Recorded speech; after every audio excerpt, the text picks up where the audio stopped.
thanks for starters for coming out this morning.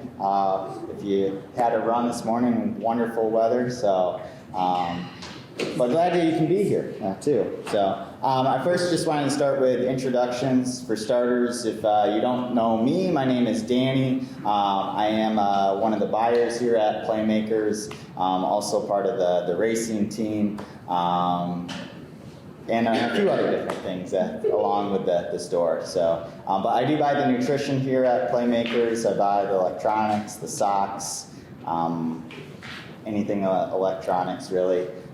Everything except shoes for the most part. And the only apparel I do is Team Playmakers gear. So, but yeah, if you do have any questions in general, feel free to, any chance you want, stop me, send me an email because I'm always on the go like Anna. But anyway, I also wanted to introduce some of the other members I brought out with us today, just because we all have our different perspectives on things and different ways we can bring things to the table for maybe some of the questions you guys may have. So next we have Brian.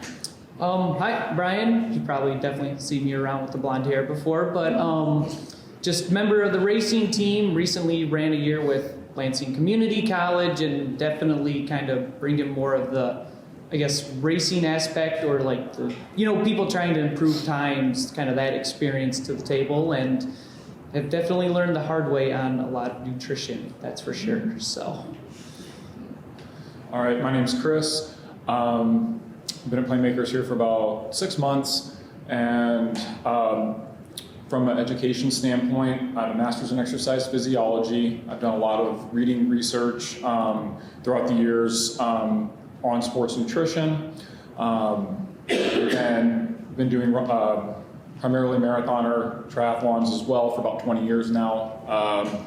So I can delve in more to the multi-sport aspect and the long distance stuff, 2-3 hour plus, and we'll talk about kind of the different factors that come into play when you're looking at running. We had excellent questions like running versus multi-sport, there are differences to a degree for sure. So. Yeah, we did get the questions that people have filled out the survey, but if you do have questions that just kind of pop up as we talk about things, kind of maybe wait till each section we talk about a bit more, because we are going to talk about products and also just tips for before use, during use, and kind of after use. But we're going to kind of start this a little bit more question and answer, so we're going to kind of go through some of the questions, and some different things might pop up where you may want to talk to us individually, because it can be sometimes very specific for the individual. So you can always follow up with us on things afterwards as well. Related to afterwards, I do have some different nutrition as well, some things that you may want to try, and also something that would be related for before, during, and after with those products. So, but first, just going to start with some questions. So, one question that kind of popped up was examples of good they also said post-race and pre-post training nutrition. So maybe starting with like the pre side of things. I mean, I'll be honest, from my own perspectives, like I don't like to eat that much beforehand. It's usually pretty minimal, but it is important to get some of those calories in beforehand so you have something to burn. I'm going to leave it kind of open for all three of us to give our own perspectives, but sometimes all I'll take, like this morning, was a UCAN Edge. Because it can be used as almost like a meal substitute, and at least gives, it's water-based, so you do get some hydration out of it. And I'll let Chris talk a little bit more in depth about UCAN, just because he is our UCAN ambassador here at the store. But that's something I sometimes take in, or like a honey stinger waffle. It usually sits pretty well on my stomach for the most part. But I know I probably eat on the lighter side than I should sometimes, depending on what I'm doing for training that day or a race. What about you, Brian? So it all kind of depends, I guess. If doing something like a workout or race in the morning, usually like race day or something, keeping it super light so it's not like sitting heavy in your stomach, especially if it's like an 8 a.m. race and you wake up at 6 a.m., 6:30, like eating like a piece of toast with peanut butter, usually even just something simple like that, or like a honey stinger or any of those types of products, it usually gets you through it. And then it's just generally, for me, it's almost more important to make sure just fueling like the night before, like 2 days before, with like a lot of carbs or something similar, because that's going to, carry more energy than what you're going to get an hour before a race. Yeah, I probably eat a lot more the night before a race and set on pasta in my own kind of way. I usually try not to do anything too different, especially if I'm traveling, but something at least kind of lighter on the stomach and get some carbs in beforehand. So maybe I pre-fuel a little bit more the day before than the morning of. What about you, Chris? Well, real quick too, I just want to highlight this book I brought. We don't carry a ton of books. I double checked with Danny. We don't have any nutrition books per se, but for me, one of the best pieces of advice I ever got, when I got my master's, I went out and presented my thesis at the ACM National Conference in Denver, and I got the chance to meet Nancy Clark. I've read her book. She's got multiple editions. I literally asked her, what's one piece of advice that you could give me or anyone who's training for long distance races? She said, find what works for you. So as we're going through this entire thing, there are a lot of great nutrition books out there, but that is literally the biggest take-home message. Find what works for you. That's why we have samples, etc. And we've all made our share of mistakes and found things that didn't quite work for us, others that did. So keep that in mind as we're going through. So I would agree, generally speaking, on the lighter side, intensity is going to play a factor, also duration. But like this morning, I was on the trainer for about an hour 25 and then did a short 30-minute run. So while I was on the bike, I ate one of these, drank probably about 24 ounces of water, and then towards the tail end, a goo. You can always do what you can, whatever. I grabbed that, that's what I grabbed this morning, and then go out and run. So it was 200 calories, my intensity was low, heart rate's going to be a factor, so that was good for me. But generally speaking, carbs, okay? It will be your best bet. Maybe kind of leaning into that a little bit more, because there's some similar questions to like the pre aspect of what you need for eating and nutrition. In terms of questions like the best food for eating before running kind of relates to that. I mentioned pasta. I know some people do like rice as well. What kind of things do you guys do, Brian?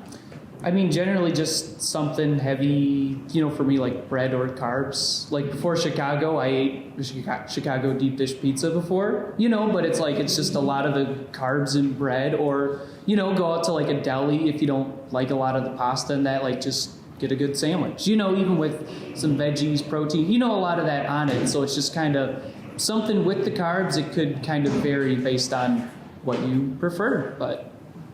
What about you, Chris? Agreed with both what they said. And this is, once again, a fine-tuning thing. Generally speaking, they'll say, like, your sleep and your eating is most important the night before, if it's a Saturday race. So basically getting great sleep Thursday night and what your meal is Thursday evening. I made this mistake where I'm, like, overeating or doing a little too much Friday night. It doesn't feel so great the next morning. You're making restroom stops or whatnot during the race. You want to try to avoid that. So complex carbs, whether it's rice, quinoa, pasta. My wife and I, we love eating Jimmy John's or Subway the night before. Why? Consistent, inexpensive, and not tons of fiber, and you get kind of a variety of everything in there. So, like Joey from Friends would say, love sandwiches. So, find what works for you, but yeah.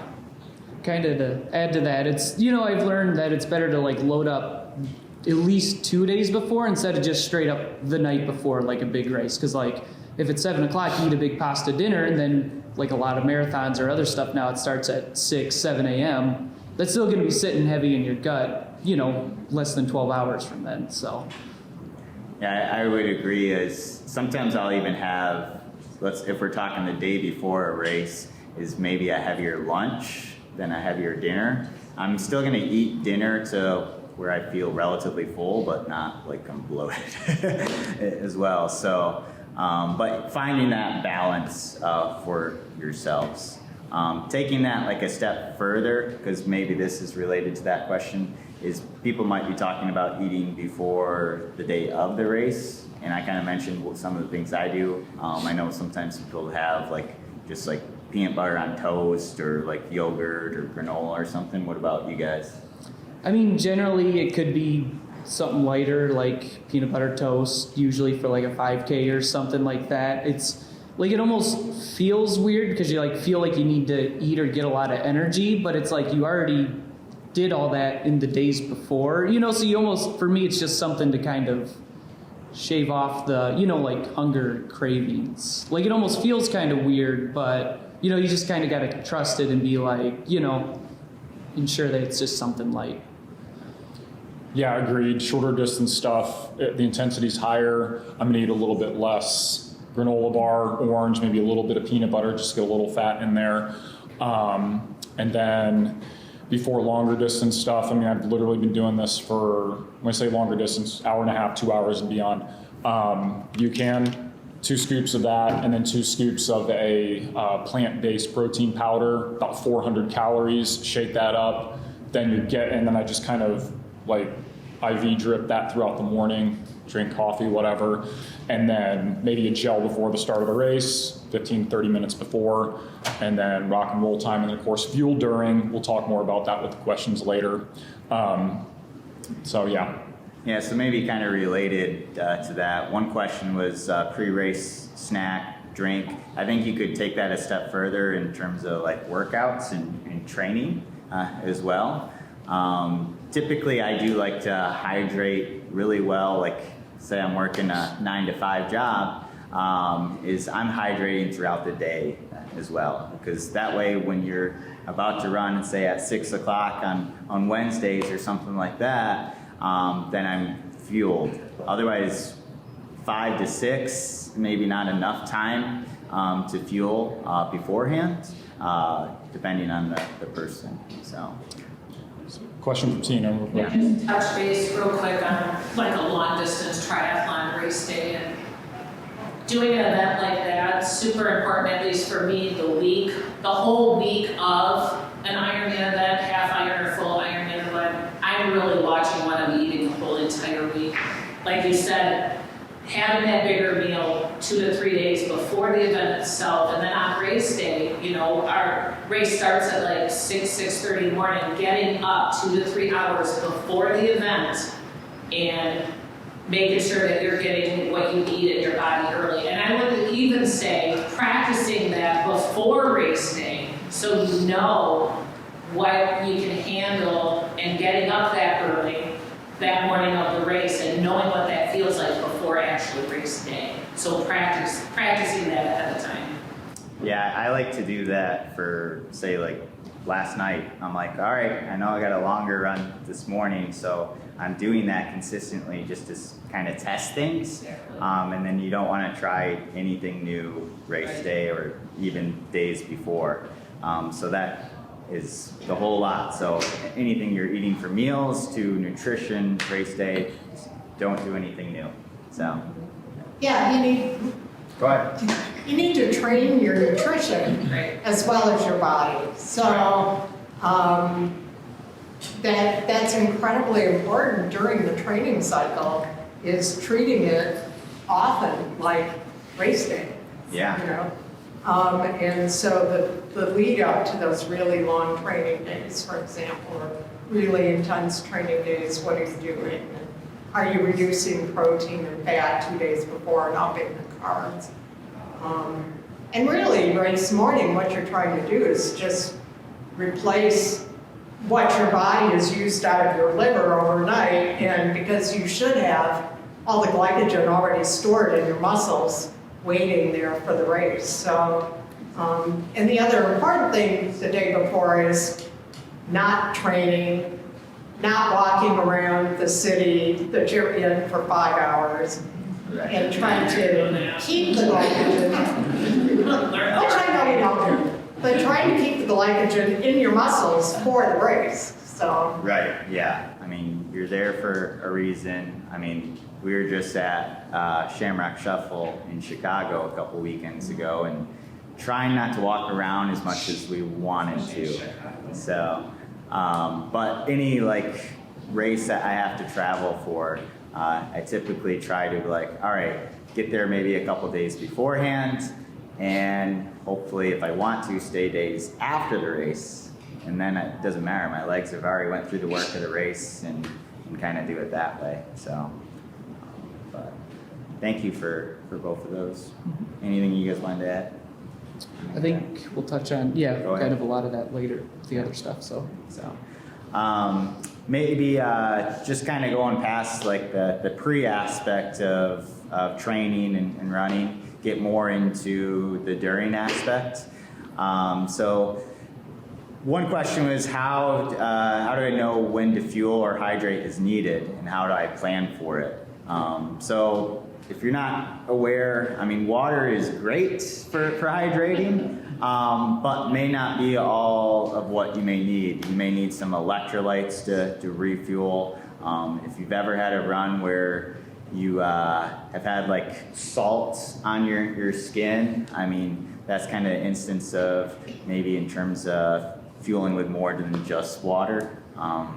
I think all three of us have done things a little bit differently for hydration. There's times where I know there's athletes that kind of starve the tank, so to speak. So they're training themselves to not take water or electrolytes for a certain amount of time. So that way when they do use it race day, then they're more fueled in a way.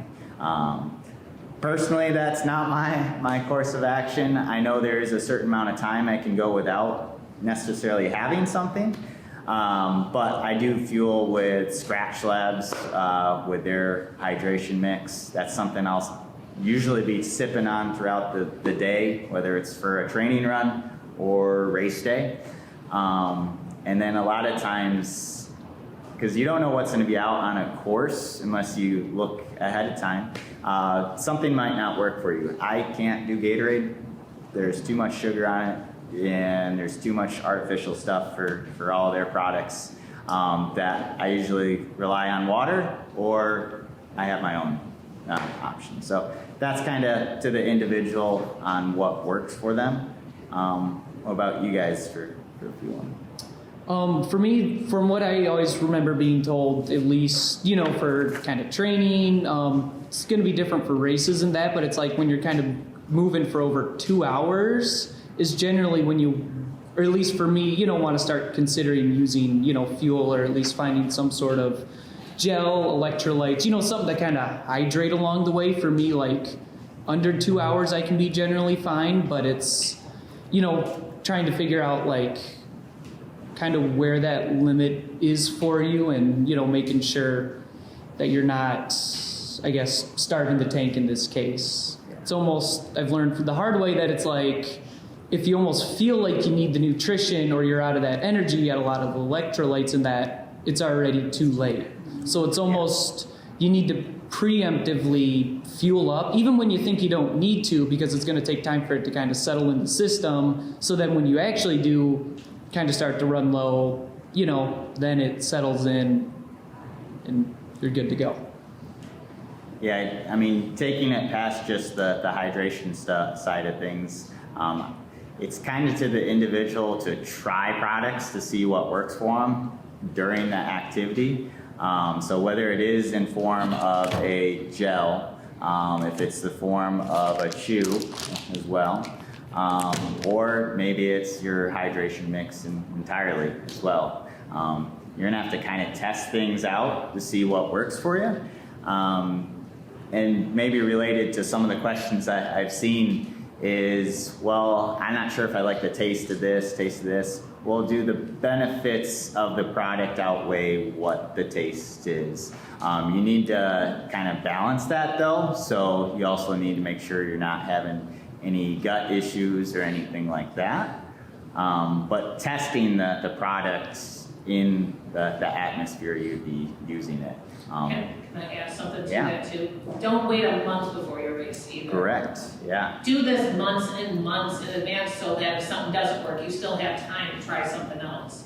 Don't wait until just, one of the athletes on our team, coming up having an early season race and talking to them, what are you using for hydration nutrition? Well, I'm not quite sure yet. You should have been doing this like months ago. Start figuring it out well in advance so you're not scrambling. Like you said, you don't know what's on the course. Most likely it's something that you may not have access to. Right. So you better be prepared for that, because if you have to rely on what's on course and it doesn't settle well with you, There's your race. there's your race. There's your race. So make sure you're starting and trying things well in advance of that important day. Really? I kind of want to add something to taste real quick. For me, like, even if it doesn't taste good, I can kind of get through anything, especially like I always like the goose for marathons and that. So even something like I like to do is, for like a marathon or something, even like go to the expo and then I'll even like buy 2 or 3 flavors I've never had before. So even if it's not a good flavor, like as I'm running throughout the course, I'm kind of looking forward to trying it. And it's like, well, for me at least gives me something to look forward to, of like, oh, it wasn't good. Well, I got this new flavor. Just that's a personal thing, but keeps it a little interesting. Yeah. And I mean, I know the nutrition works itself. It's just more, I'm looking forward to see if this flavor's any good or not, Yeah, for example, like Bayshore, typically they've had the vanilla bean goo flavor, and like if that doesn't work for you, find something else beforehand. I would suggest anytime you're out for any activity, whether it's a bike, a run, swim, it's hard to have a gel. But basically, if you're out for an hour, you can try something. And see what it works for you. Maybe that's not even your long activity at that time. And almost all the big races too that have gels or anything set up, they'll say what they have or what's going to be provided, so you'll know ahead of time and you can kind of prepare. Yeah. Chris? So then jumping in from a standpoint of electrolytes versus calories, that's something to kind of clarify. I feel like up to about an hour, you really don't need calories, especially if you're at that lower heart rate range. But if it's a really hot day, you're probably going to want electrolytes. So something like You Can Hydrate, Noon, so that way you're getting that in. Once again, think of it as an IV drip. Fueling is a constant thing. Before, after, but also during, which especially for the longer distance stuff, half iron, iron tri, you're fueling on the bike for the run, not on fueling to get through the bike. Well, there's a fine line there. We'll talk about that later. So point being is colder days, you're going to need more calories. So something like a gel or a block versus the hotter days, electrolytes. I've used Tailwind in the past. I don't know if we have a thing here. There it is. Over here. Tailwind recovery, but I've used Tailwind.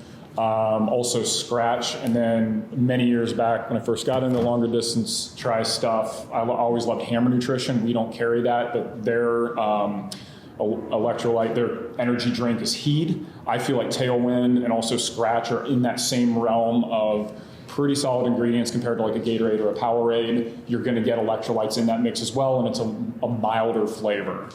So if you're wanting something that's milder and not like overly sweet, Scratch, Tailwind, great options. I've used that for ultras, carrying that in your bottle, and then you keep a little packet, and as you hit an aid station, walk through, refill with your powder, water.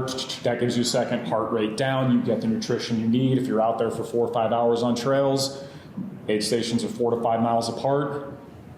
What's more important? Walking that aid station and stopping what you need and getting what you need to get versus just rushing through.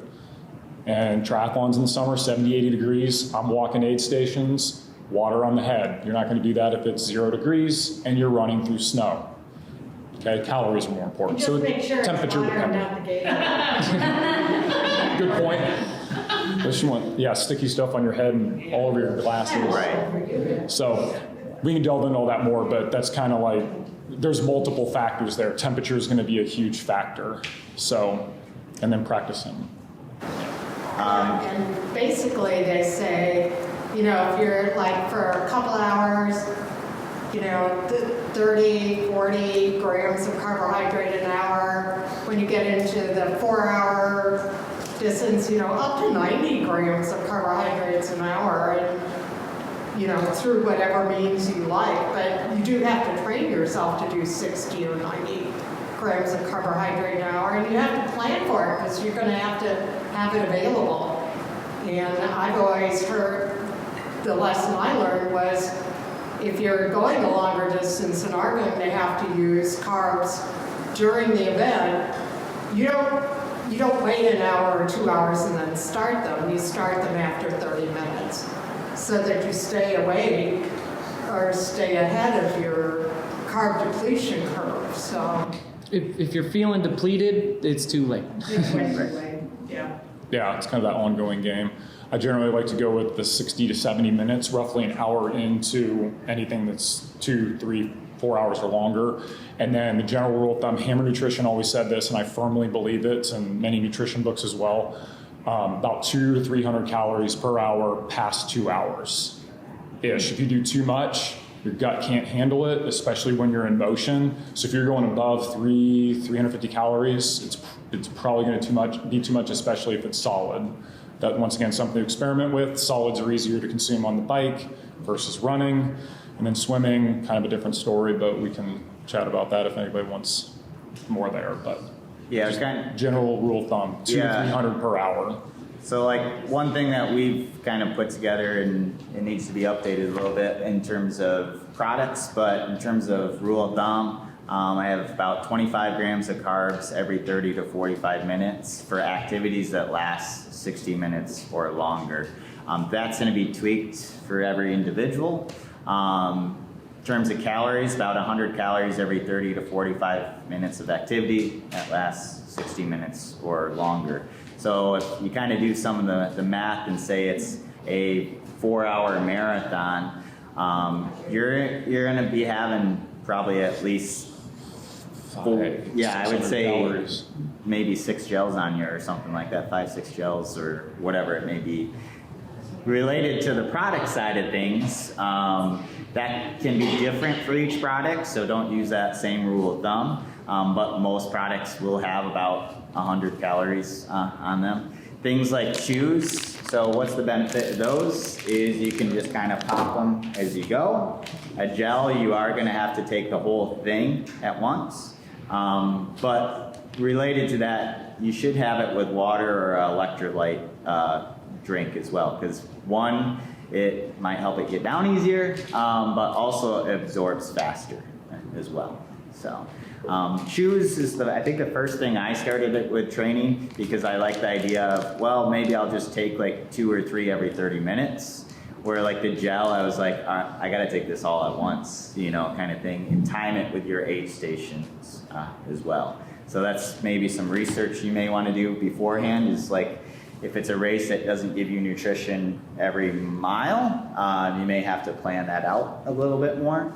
On the bike, your fuel's already on you for the most part, unless you have to refuel. But that's some of that nutrition element in a nutshell. Just to kind of go over on the product side of things, which there will be the samples for you guys to try. I'm a big fan of Humagel. Unlike a lot of other gels, it's more water-based, so I can actually kind of have it as is, even though I usually take it with water or something. Where I'm going to say Brian's goo, it's kind of thicker. You may want to have it with some water or something, otherwise I can't get that thing down. So. In terms of like kind of that, like what I like to use, you know, it just kind of comes down to, I guess, intent or what you're running the event for. You know, if you're flying by going for a PR or something, especially running or anything like that, like I can't sit there and open up a honey stinker and try eating that as solid food while I'm running, or like the chews, but at least I can still maintain a pace or something if I rip open, you know, a gel and you just kind of get it down as you're moving. So it just kind of comes down to that preference of like, I guess, how quickly do you want to keep going at an aid station or try being more efficient? It's kind of preference to everybody, but like for me, gels are, no matter which ones, are always the better way to go because I don't have to try and eat it and run. My tip on the chews, no matter what brand it is, open the package beforehand. That's gonna be the first step. Depending on like how you plan to carry something, that's something you're gonna have to think about, whether it's something you have in your shorts, if it's a belt, it's a vest, your jacket, whatever it may be. I'll put that in my shorts and then easy access kind of thing. Same with gels. You got to figure out how you're going to carry these kind of things as well. Obviously, it's a little easier on the bike to carry anything, and to Chris's point, eating something like a solid is a lot easier that way too. Be careful of shoes if you have a lot of crumbs. Oh yeah. Especially with glue. Yeah. When we get to like nutrition and you get a chance to try some stuff, if you want specific questions about different products, we can dive into that, but you don't necessarily have to dive into everything right now. But I guess we keep rolling, right? Mm-hmm. So I'm gonna give Chris this kind of question in terms of tricks to making UCAN work. So with that question, I'd say, we don't know what product this is, and obviously people use different things in different ways, but maybe talk about Hydrate first, because that's something that they had mixed up. Yeah, we've got the UCAN Hydrate over here for samples after the fact. That's their electrolyte drink. So 0 calories, 0 sugar. It's stevia base. So if stevia is good for you and it works all right in your stomach, please try. From there, as Danny mentioned, there's the UCAN gels. I really like these. The benefit to these is colder temperatures. It's more liquidy, so it's not going to freeze as quickly as something like the goo, which is a little more, solid-ish versus liquidy. So this also only 70 calories versus the 100, so you might need more. The other benefit too is you don't need as much liquid to chase it because it is more liquidy, not quite as gelatinous. So UCAN gels. So what does UCAN, why is it special in general? And I'm gonna hand this around as Chris is talking about it, because it has kind of a chart on what he's about to talk about. So UCAN it's a super starch corn. Basically, the creator of the product, his son was type 2 diabetic, and he needed to find something that was going to sustain blood sugar levels for a longer period of time, than to help prevent that crash. So not just pre, and that's how I first started using the product, but also during. So it's going to keep a more sustained energy level within the body. So you've got the gels, and then there's also UCAN bars. I think Danny might have a couple of those out. Or, I don't remember. No. They also do have bars. I think they're 170 calories. But what I've been using since 2015 and totally loved it was their original product, which is the powder, which I brought my container in right here. So each scoop is 90 calories. So once again, I put 2 scoops of that and then 2 scoops of the vegan protein powder in the shaker, shake it up, and then that's usually my breakfast before longer distance races, like an hour and a half and beyond.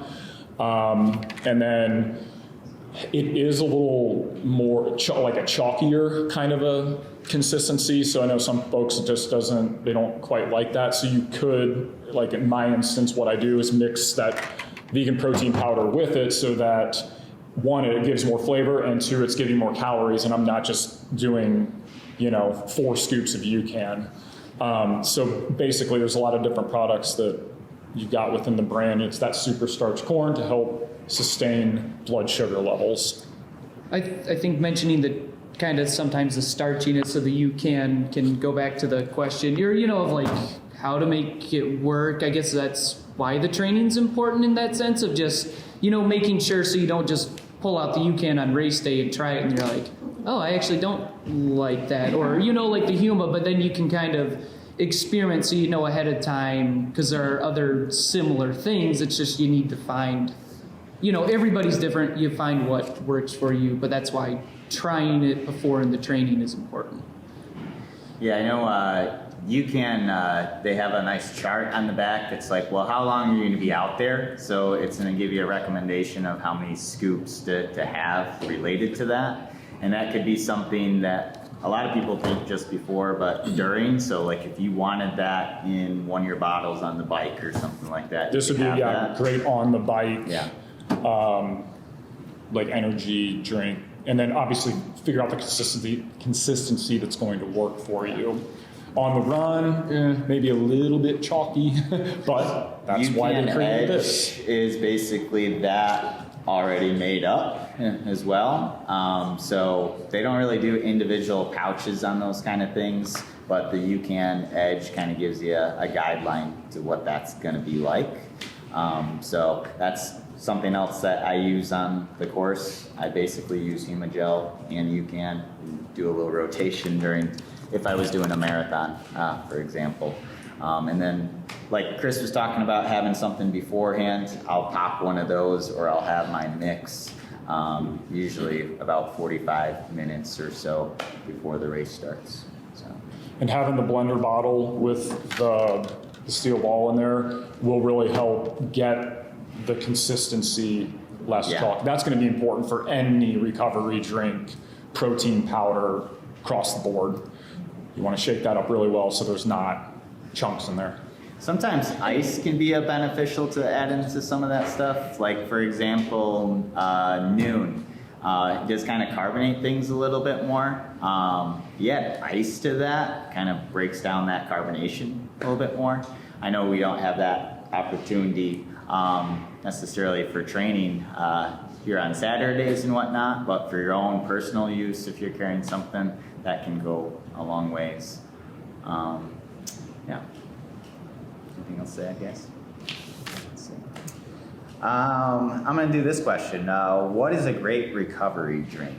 I guess to start with that, protein is probably the biggest thing that you want. Generally, I mean, I've read some things between 20 to 30 minutes after activity. If it's hours later, I mean, not as much of the benefit behind that. But in terms of what I use, and also I have something as a mix-up, I try a lot of different brands. Anything that has, and you can add your own scoops of how much protein you want. But I use Scratches or Tailwinds is what I have mixed up for you. And the biggest thing for me is a lot of people just think, okay, water, protein mix, good to go. I do not like the taste of it. Like, I've never liked the water with a protein mix. I don't care what brand it is. I use almond milk. That's what I have here. So if you are dairy free, you're good to have that. Or I know I've used just regular milk as well. So, but that's one of the products I use. If I'm on the go, which I very well usually am, I may do a bar that has protein.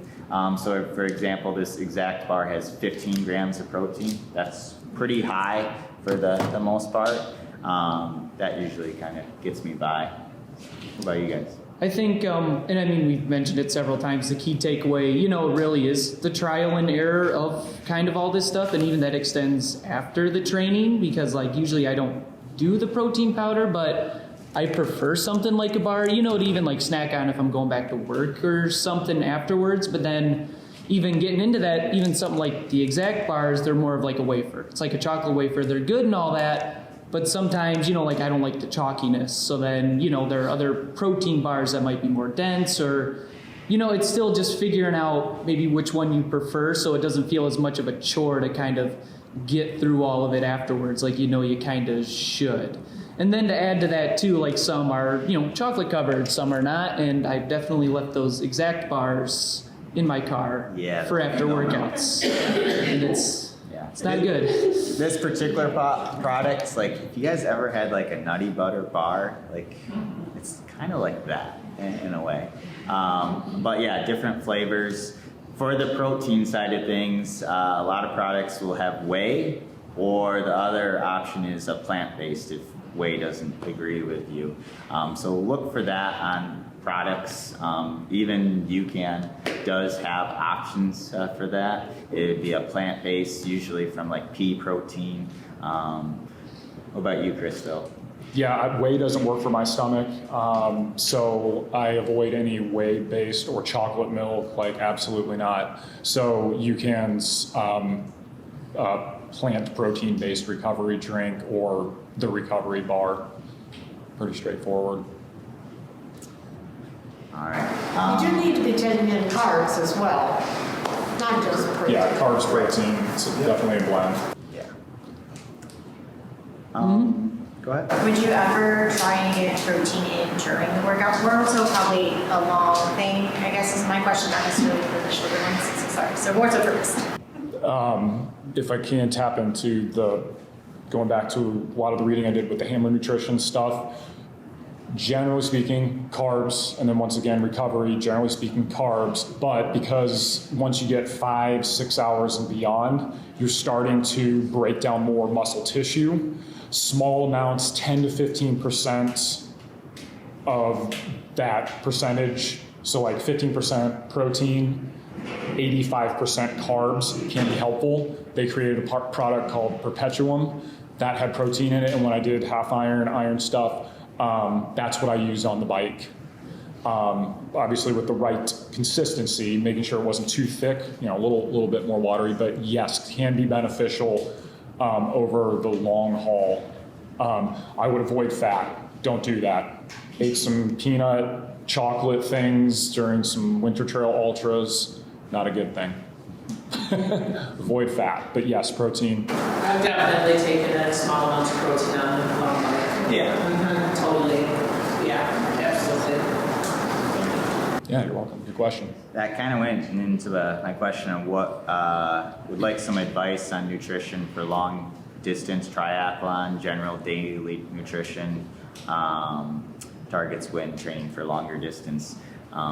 Is there anything else, Chris, that since you're probably out there for activity longer than me and Brian ever would be, that you'd give for advice as an overhaul for nutrition?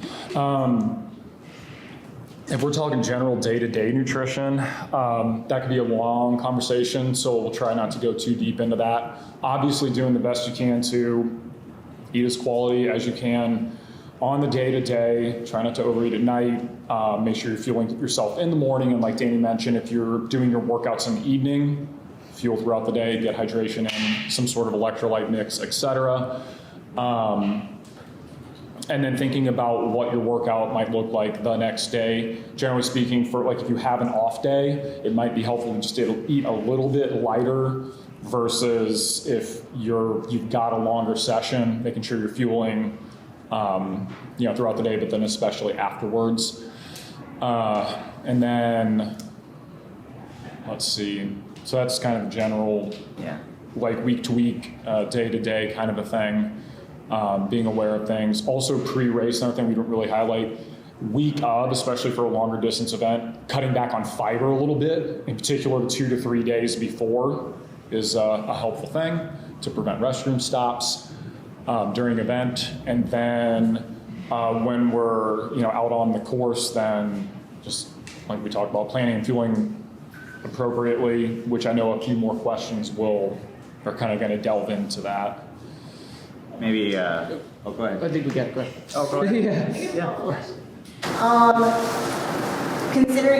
Assuming that you're good with like where your body weight is, right, and you're good for race day, during all that training session, are you trying to recoup all of the assumed calories burned then during like your regular meals, or is it kind of like a percentage thing, or is it really dependent on the Yeah, that's a great question. That one, same thing, could be very in-depth. One thing's for sure, and this is why I love long-distance training, because nutrition's the fourth discipline if you're talking triathlon, swim, bike, run, nutrition, or longer-distance running events, your run, nutrition, that intensity is going to be the biggest factor.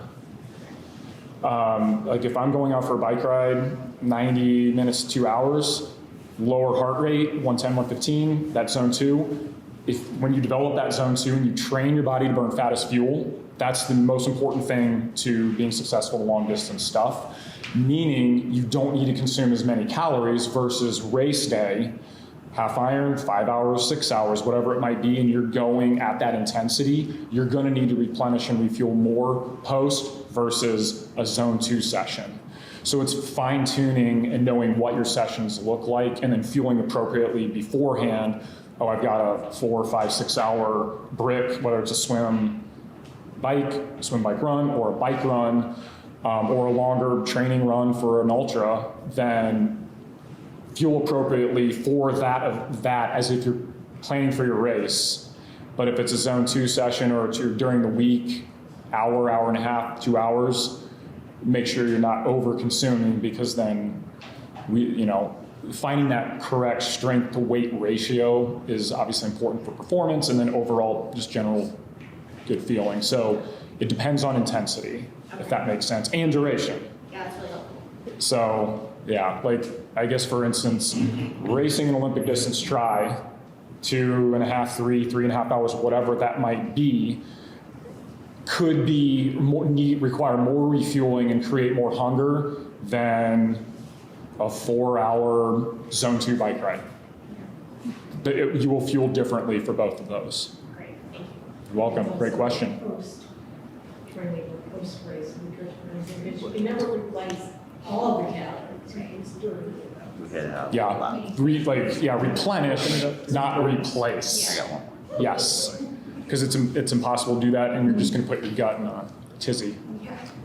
I think for the most part we've hit on most of the different questions, but some of the different questions might be more in depth that you can speak to us on one-on-one. I do have one more, which might be kind of fun, is what to do when you get an upset stomach on race day, what to do with a cramp, and maybe you could tie that into like our worst experiences as well. But I'll start, if that makes it easier while you guys think about things. But probably it was Detroit Marathon for me. And I did a handful of marathons beforehand, but I was sick all week of the marathon. So I'm like, I don't know how this is gonna go, how I'm gonna keep things down. And like, use the same nutrition I always would do, but my stomach was just not handling it. It's like, I guess medicine I was on, whatever kind of combination or cocktail I made in my stomach just wasn't working anymore. So it came down to a walk, run kind of the rest of the way, because my stomach was just bothering me quite a bit, which could happen also with a cramp if something's. At that point, you kind of have to do anything you can to get through things. So I'm like, all right, I know I need to probably still drink more water and get more electrolytes. So maybe I was kind of holding on to that a little bit more and fueling that way, because it was maybe too late based on the intensity that I was going. But yeah, I didn't have any bathroom accidents or anything like that, luckily. So, but sometimes that happens for people, and doing the best things you can to get around that. So what about you guys? I know I probably sounds like a broken record at this point, but I mean, it's the same thing of just trying it before race day. That's why I usually take a gel or a goo or something, because for me, there's not a lot to, or like a lot in the package, and it doesn't sit heavy in my stomach compared to if I like tried to eat a whole pack of these and then drink water. Like, that's what's gonna give me some cramps. But then kind of that too, it strays away from nutrition a little bit, but for me, something important with cramps or trying to focus in is more just focusing in on your breathing and trying to, I guess, stay focused or like in the zone. So usually something that helps me is like, if I'm doing during a race effort, is like 2 quick breaths in and like 1 long breath out, but then it kind of gets me more focused, and then I'm more just concentrated on it, because then I'll find if I start cramping up or something, it's because my breathing's very erratic, it's not consistent, and I'm not like centered in on everything. So it's also just trying to find a good breathing pattern, but then also, what doesn't sit heavy in your stomach too. That's what I find helps with cramps. Yeah, I mean, I've seen people have to stop and stretch for a second as well, and that could be a big deal for the rest of your race. One thing I didn't, talk about is I've done some coaching with younger athletes as well, so I see all the mistakes that people go through in terms of what they ate to just decisions they made the night before kind of thing too. But the best thing you can do is, try to keep that positive attitude. I mean, breathing, I like to think about sometimes, I'm a mouth breather, but I'll breathe in the nose, out the mouth, just to try to calm myself a bit more, and that can even go a long ways. I mean, if you're talking about cramps the night, or cramps and what you ate the night before, or even learning the hard way again, the Chicago. Chicago was fine, but Taco Bell the night before a half marathon does not sit well no matter how long it sits. So that's an avoid.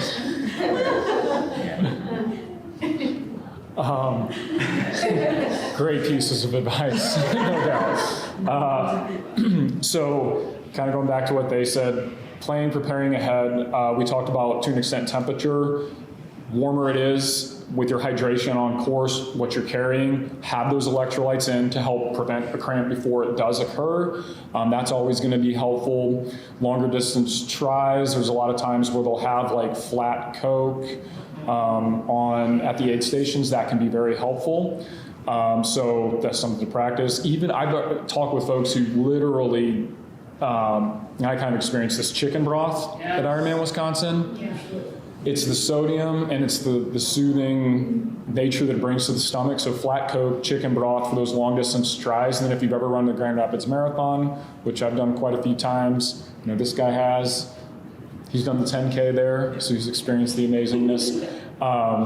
Pickle juice is on course there at 2 aid stations, 16 and 21. Some people think it's the sodium in there. Yes, it's partly the sodium, but it's really the vinegar.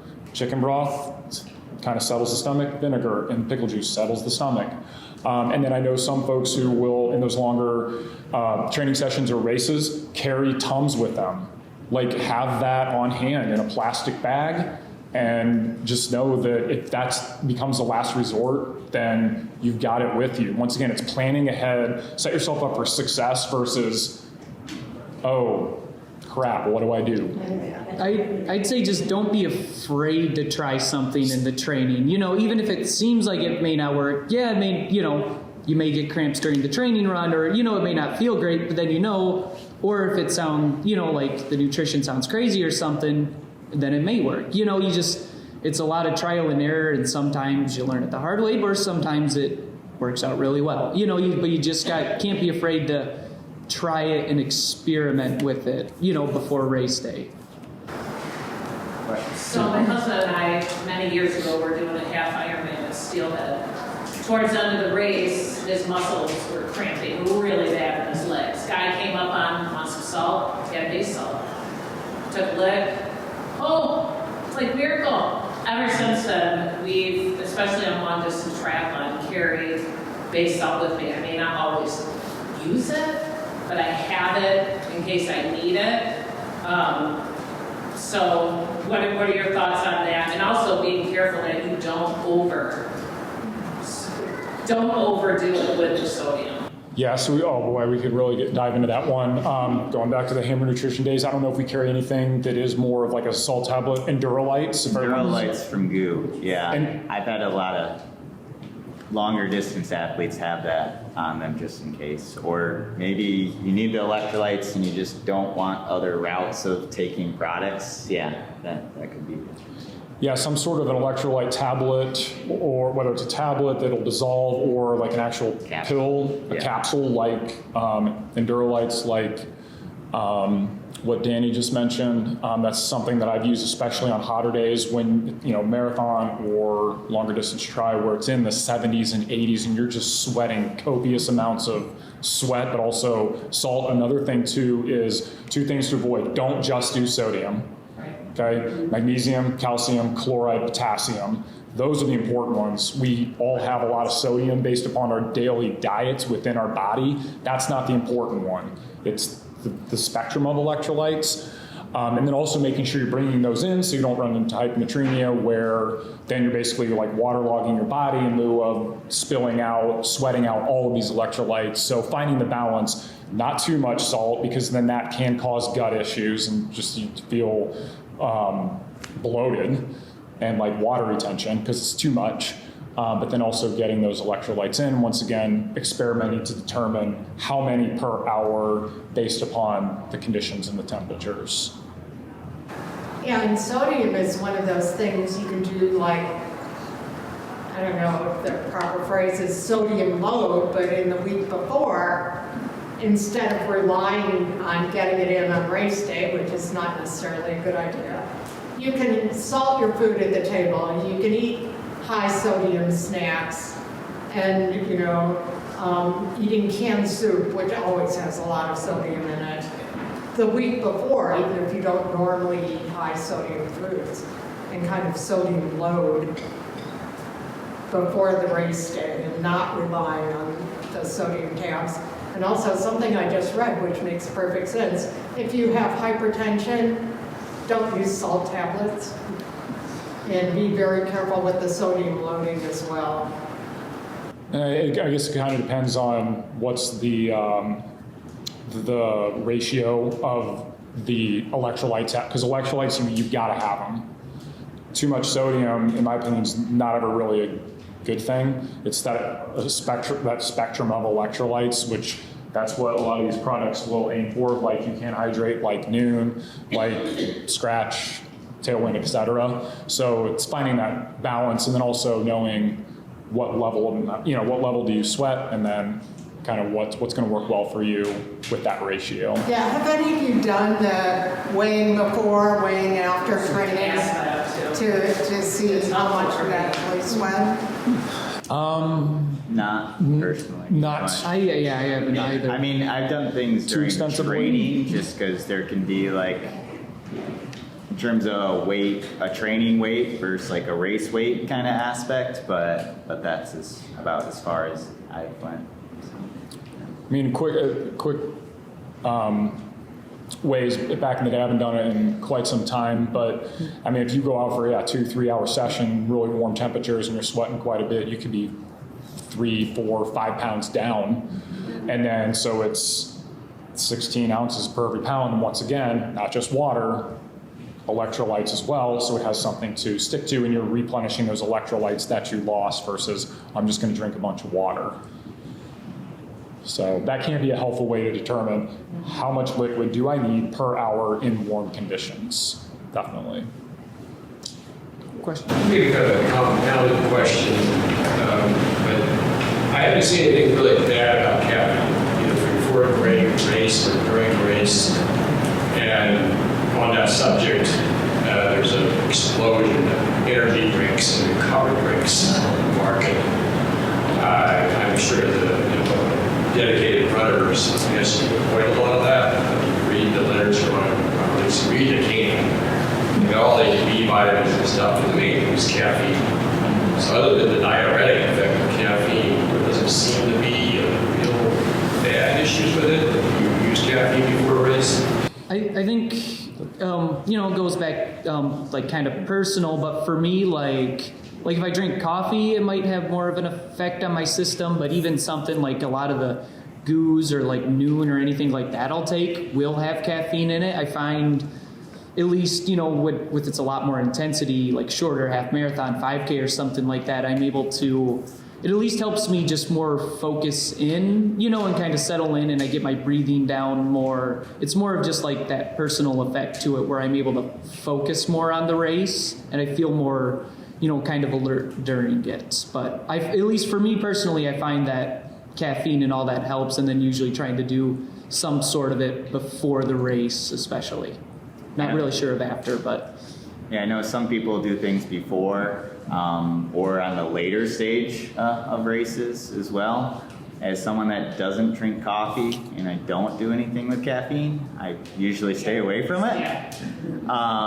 So I wouldn't recommend it at that point. But to Brian's point, some of these products, like there might be, I don't know, 25, 50 milligrams of caffeine in there, where a cup of coffee 35 is milligrams. Usually like about double that, 80 almost. or so. Yeah, 80 or 100. exactly. So like I've had some products where it doesn't affect me as much, but on a regular basis, since I'm not used to it, I don't have it. So I've done a little bit of everything in the realm. I didn't start drinking coffee till age 30. By that point, I'd already done a handful of longer distance events. And I've gone stints where I don't drink coffee, and there's times where I'm drinking way too much. And the research is constantly like this. To me, it's if it works for you, do it. It's going to help. It will help you go to the restroom in the morning, hands down, no question about it. That's partly why I drink it. And I do energy drinks pre-race. And there have been times where I do feel that kick effect, whether it's a Celsius or whatever energy drink I'm drinking. But one thing's for sure, if you have a tolerance level, which I drink a lot of caffeine, these guys know, Anna knows, that if you drink less than that, you're not going to get that effect. But you can do a cycle off.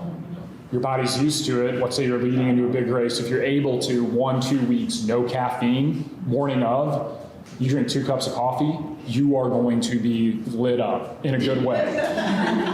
in a good way. But the bottom line is caffeine increases central nervous system stimulus, and it also, to a slight degree, reduces like the perception of discomfort or pain.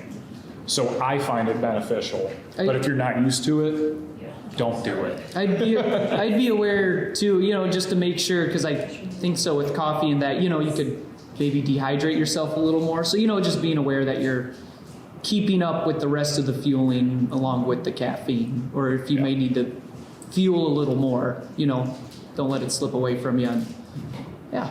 Yeah, still drink water with. Don't just drink coffee and forget the water. Yeah. any other questions?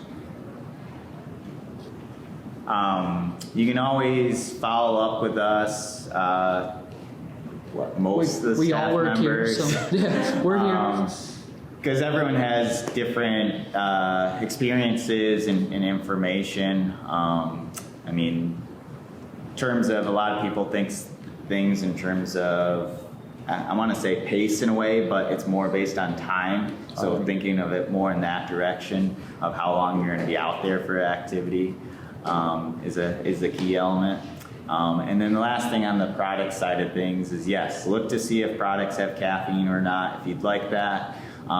Calories, so Chris mentioned the UCAN hydrate that we have to sample has 0 calories. So if you're going to rely on that aspect in your electrolyte drink, you may want something, say like Tailwind, that has 200 calories, which that product's kind of driven to be like, hey, you might be able to take this and that might be it, depending on the type of activity. If you're out on a bike, yeah, you're probably still fueling even more. But there are products that kind of help with the whole spectrum of things on maybe what you need. So, and hopefully we have a good enough variety here at Playmakers to help with that. If there is something that maybe even any of you guys think that we should carry, reach out to me and see if that kind of makes sense for the store. And Danny mentioned it earlier, but to kind of reiterate, and it may need a little updating, but there's usually a guide by the nutrition too, and it just goes over a lot of like caffeine, or if it has calories, maybe a little more of the specific details, so you don't have to like search, every package, or if you're looking for like one specific thing. Is it gluten-free? Organic or natural, so might have a little more answers about the specific things too. Right. Well, if there's no more questions, I'll leave it in terms of the goodies that we have as well. First station with all the cups already set up, that is our Tailwind Recovery Mix, salted caramel with almond milk. Chris has the UCAN Hydrate, And then after that, it's just like a variety of different products that we have here at the store. If you do want to open something up, say like a bar, and share it with a friend, just so you get a variety to tasting. The wafers from Exact, I think I have 24 of those in that, so like everyone can have one. The Exact bars, which is their kind of like fruit bar, there should be plenty of those as well. But anything else that you like want to try, go ahead, grab one of those, share with a friend. I would recommend the fruit bars because they almost taste just like those orange slice candies, Yeah. just a little softer. So yeah, There's it's plenty it's a of good one. Exact products on there, so everyone should be able to have some of that. So, all right. Thank you.